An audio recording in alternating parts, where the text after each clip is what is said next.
Hello student, welcome to study with Shatarupa.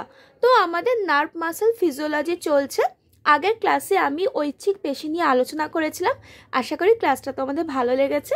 তো আজকের ক্লাসে আমি অনৈচ্ছিক পেশি নিয়ে আলোচনা করব। ক্লাসটা তোমরা দেখো এবং ভালো লাগলে বন্ধুদের সাথে শেয়ার করে দিও। আর এটা একই সাথে মাদ্রাসার পরীক্ষার জন্য গুরুত্বপূর্ণ। তো চলো আজকের ক্লাস তাহলে শুরু করা যাক। তো অনৈচ্ছিক পেশি মানে কি? এই অনৈচ্ছিক কথাটার মানেই হচ্ছে যেই পেশিগুলো ইচ্ছা শক্তির সাহায্য ছাড়াই আর কি নিয়ন্ত্রিত হয়। আমরা ঐচ্ছিক পেশিতে কি পড়েছিলাম? ঐচ্ছিক পেশি হচ্ছে ইচ্ছা অনুসারে পরিচালিত হয়, কিন্তু অনৈচ্ছিক পেশি হচ্ছে ইচ্ছা শক্তির সাহায্য ছাড়াই আর কি নিয়ন্ত্রিত হয়। মানে এই পেশিগুলো বলতে পারো ইন্ডিপেন্ডেন্ট। এই পেশিগুলো সঞ্চালনের জন্য বা নিয়ন্ত্রণের জন্য ইচ্ছা শক্তির প্রয়োজন হয় না। এরা ইচ্ছা শক্তির সাহায্য ছাড়াই আর কি নিয়ন্ত্রিত হয়। কেমন? তাহলে অনৈচ্ছিক পেশি হচ্ছে যেই পেশিগুলো ইচ্ছা শক্তির সাহায্য ছাড়াই নিয়ন্ত্রিত হয় এবং এই পেশিতন্তুর গায়ে কি থাকে না, কোনো চিহ্নিত অংশ থাকে না। আমরা ঐচ্ছিক পেশিতে পড়েছিলাম না, কিছু চিহ্নিত অংশ আছে, সাদা কালো আর কি দাগ আছে, কিন্তু এই অনৈচ্ছিক পেশিতে এরকম কোনো চিহ্নিত স্থান নেই। আর এটা হচ্ছে আন্তর্যন্ত্রীয় অঙ্গে থাকে। আন্তর্যন্ত্রীয় অঙ্গ মানে যেগুলো আমাদের ইন্টারনাল অর্গান আছে, যেরকম হচ্ছে পাকস্থলী, জরায়ু, শ্বাসনালী, মূত্রাশয়। তো এখানে এই পেশিগুলো থাকে।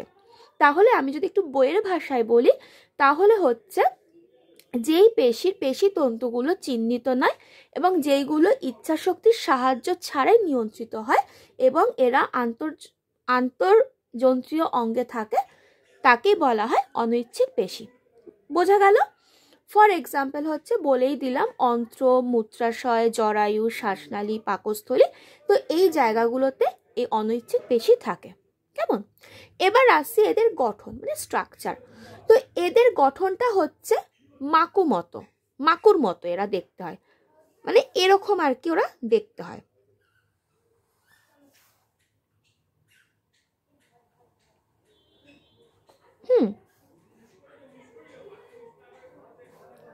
বেঁকে গেল একটু।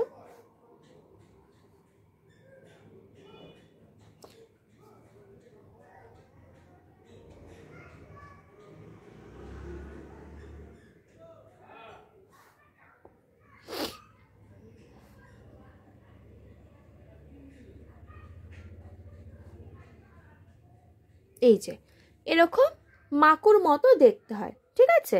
আর এইগুলো হচ্ছে পেশিতন্তু, সব তোমার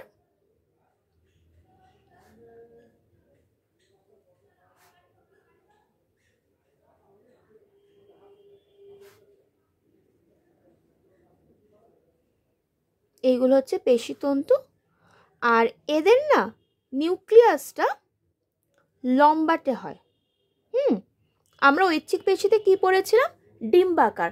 কিন্তু এদের ক্ষেত্রে কি হয় না, নিউক্লিয়াসটা লম্বাটে হয়, এরকম লম্বাটে হয়। কেমন? এবার এইগুলো তো হচ্ছে পেশিতন্তু। এই পেশিতন্তুর ওপরে কি হয় না, উপতন্তুগুলো একদম তোমার লম্বভাবে সাজানো থাকে। আর এই তন্তুগুলো কিরকম হয় না, দুই প্রান্ত ছুচালো হয় আর মাঝখানটা একটু স্ফীত হয়।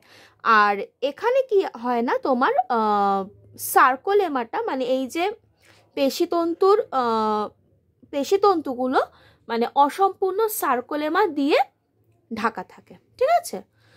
আর যার ভেতরে কি থাকে, সার্কোপ্লাজম থাকে। বোঝা গেল? এর স্ট্রাকচারটা খুব ছোট। তাহলে এই হচ্ছে অনৈচ্ছিক পেশি, মাকুর মতো দেখতে হয়, পেশিতন্তুগুলো দু প্রান্ত ছুচালো হয়, মাঝখানটা একটু স্ফীত হয়, লম্বাটে নিউক্লিয়াস দেখা যায়, আর এই তন্তুর ওপর উপতন্তুগুলো সাজানো থাকে। আর এদের পেশিতন্তুগুলো অসম্পূর্ণ সার্কোলেমা দিয়ে ঢাকা থাকে, যার মধ্যে সার্কোপ্লাজম থাকে। বোঝা গেল? তো এবার আসছে এদের ফাংশন। তো এদের ফাংশন হচ্ছে এরা বিভিন্ন আর কি যে আন্তর্যন্ত্রীয় অঙ্গগুলো আছে তো তাদের কার্যাবলীতে সাহায্য করে। আর হচ্ছে এই অনৈচ্ছিক পেশি স্বয়ংক্রিয় স্নায়ু দিয়ে পরিচালিত হয়ে থাকে। বোঝা গেল? তো এই গেল অনৈচ্ছিক পেশি। এবার আসছে হৃৎপেশি, যেটা আর একটা আমাদের রয়েছে সিলেবাসে। তো হৃৎপেশি সম্পর্কে আমি আগেও পড়িয়েছি, তাও আমি আরেকবার পড়িয়ে দিচ্ছি, শুনে নাও। হৃৎপেশি মানে হচ্ছে কার্ডিয়াক মাসেল।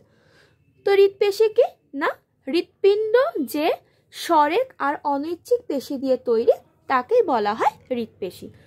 মানে মোট কথা হচ্ছে হৃৎপিণ্ডে যে পেশি দ্বারা গঠিত তাকে বলা হয় হৃৎপেশি। এবার এখানে সরেক আর অনৈচ্ছিক এই দুটো কথা কেন বলা হয়েছে, কারণ এরা গঠনগত দিক থেকে সরক, ঠিক আছে, কিন্তু কার্যগত দিক থেকে হচ্ছে তোমার অনৈচ্ছিক। এরকম তো ব্যাপার না যে হৃৎপিণ্ডের ইচ্ছা হলো আজকে আমি বিট করব, এখন আমার মুড নেই, থাক একটু রেস্ট নিচ্ছি, তাহলে তো মানুষ তো মারাই যাবে, তাই না? তো এটা অনৈচ্ছিক সেই জন্য, কেমন। আর হচ্ছে এদের যে তোমার ফিলামেন্টগুলো আছে সেগুলো ছোট ছোট হয়, বেলনাকার হয়, আর একটু ডোরা ডোরা দাগযুক্ত হয়। আর হচ্ছে এদের নিউক্লিয়াসটা হচ্ছে তোমার ডিম্বাকার, আর হচ্ছে সার্কোলেমা দিয়ে ঢাকা থাকে পেশিতন্তুগুলো। আর যেটা মেন জিনিস যে এদের সংযোগস্থলে কি হয় না, চাকতির মতো, মানে এদের সংযোগস্থলগুলো চাকতির মতো আকার ধারণ করে, যাকে বলা হয় ইন্টারক্যালেটেড ডিস্ক। আমি যদি একটু ছবিটা আঁকি এরকম দেখতে লাগবে, দেখো।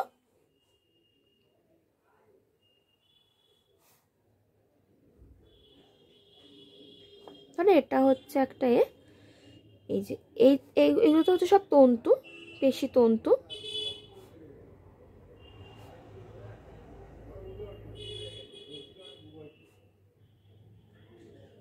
পেশিতন্তু, এই যে পেশিতন্তুগুলো যে সংযোগস্থলটা, এই সংযোগস্থলটা না ডিস্কের মতো দেখতে লাগে, তো সেই জন্য এইটাকে বলা হয় ইন্টারক্যালেটেড ডিস্ক। ইন্টারক্যালেটেড ডিস্ক, কেমন বোঝা গেল? ক্যালেটেড মান ভুল লিখলাম না গো, CALA হবে, হ্যাঁ সরি মিস্টেক হয়ে গেছে। আর হচ্ছে এরা তোমার ওই পেশিতন্তুগুলো সাইটোপ্লাজমীয় শাখা দিয়ে যুক্ত থাকে, আর কাজ তো উত্তেজনায় সাড়া দেওয়া, সংকোচনশীলতা আর রিদমটাকে ঠিকঠাক রাখা, যাতে হৃদস্পন্দনটা ঠিকঠাকভাবে কাজ করে, কেমন। তো এই ছিল স্টুডেন্ট অনৈচ্ছিক পেশি আর হৃৎপেশি। আশা করি তোমাদেরকে বোঝাতে পারলাম। তো নেক্সট ক্লাসে আমি দেখি এরপরে যেটা ইউনিটটা আছে সেটাই পড়াবো। তো আজকে ক্লাসটা ছোটই ছিল, ঐচ্ছিক পেশিটা একটু বড় আছে, অনৈচ্ছিক পেশিও খুব ছোট আর হৃৎপেশিও খুব ছোট। তো ক্লাসটা যদি তোমাদের ভালো লাগে একটা লাইক করে দেবে, শেয়ার করে দেবে, নতুন হলে চ্যানেলটাকে সাবস্ক্রাইব করে দেবে। আর ডেসক্রিপশন বক্সে আমার ফেসবুক পেজে লিঙ্ক দেওয়া থাকবে, তো তোমাদের ইচ্ছা হলে পেজটাকে ফলো করতে পারো, লাইক করতে পারো। তো চলো আজকে তাহলে এত অবধি থাকলো, নেক্সট ক্লাসে খুব তাড়াতাড়ি দেখা হচ্ছে। সবাই ভালো থেকো, সুস্থ থেকো, টাটা।